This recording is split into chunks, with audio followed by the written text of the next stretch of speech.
तो दानव सम्राट, उस दिन जिन जिन कन्याओं का जन्म हुआ था आपको सावधानी दिखाते उन सभी कन्याओं का वध कर देना चाहिए।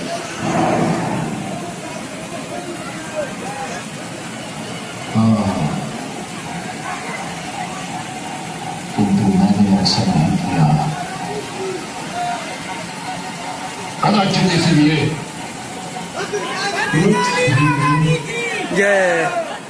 मेरे राज्य में आचा रखा है।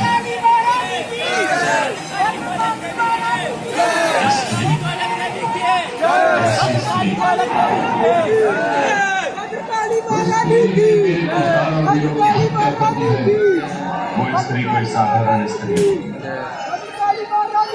आपके सामने उसकी कोई गिनती नहीं। आपको तपस्या से प्राप्त एक वरदान है। असुर सम्राट महिषासुर लगता है यमराज आपके साथ कोई छल कर रहे हैं। लगता है देवताओं ने कोई माया रची है हमारा।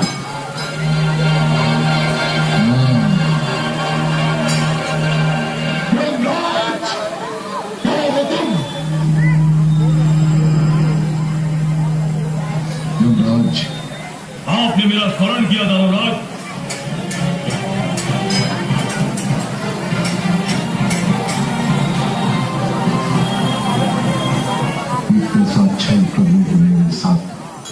नहीं असुरराज, जब से आपने मेरा पाश मेरे हाथ से छीन लिया मेरी शक्तियां समाप्त हो गई है और हम देवताओं को तो छल की विद्या ही नहीं आती। तुम्हारे कहने का तात्पर्य यह है कि असुर छली होते हैं? नहीं दानवराज, मेरा तात्पर्य ये नहीं था। प्राण हरने की शक्ति अब स्वयं भगवती परमेश्वरी के हाथों में चली गई है। आप ऐसे किसी भी चमत्कार की प्रतीक्षा न कीजिए। आपका ये योद्धा मर चुका है और इसका शव उस स्थान पर पड़ा है जहां ये सैनिकों के साथ जगदम्बा पर आक्रमण करने गया था।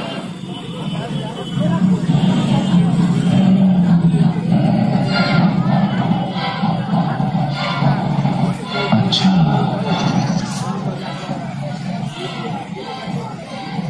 ये बात है। हाँ दानवराज, यही बात है। सेनापति चिक्षुर, जी महाराज।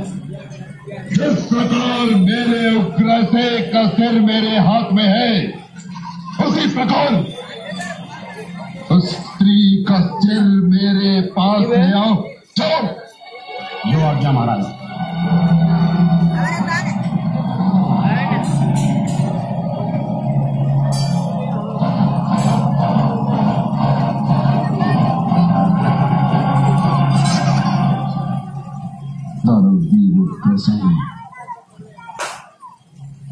तुम्हारा सिर सुरक्षित रहेगा।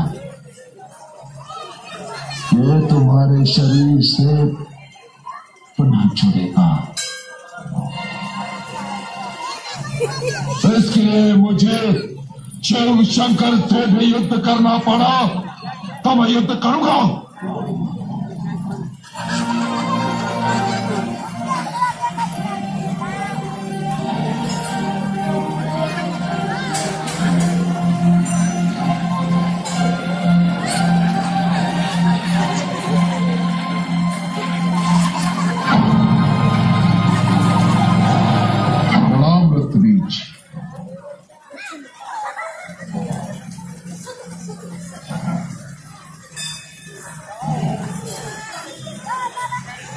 आइए असुर सम्राट महिषासुर,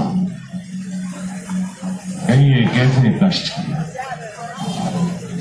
उस दिन के पश्चात आज आपके दर्शन हो रहे हैं। ब्रह्मा जी ने मुझे वरदान दिया था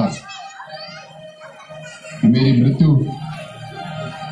किसी पुरुष के हाथों नहीं होगी। ये तो बड़ा अद्भुत वरदान है। इस प्रकार आपकी मृत्यु असंभव है। सत्य कहा आपने।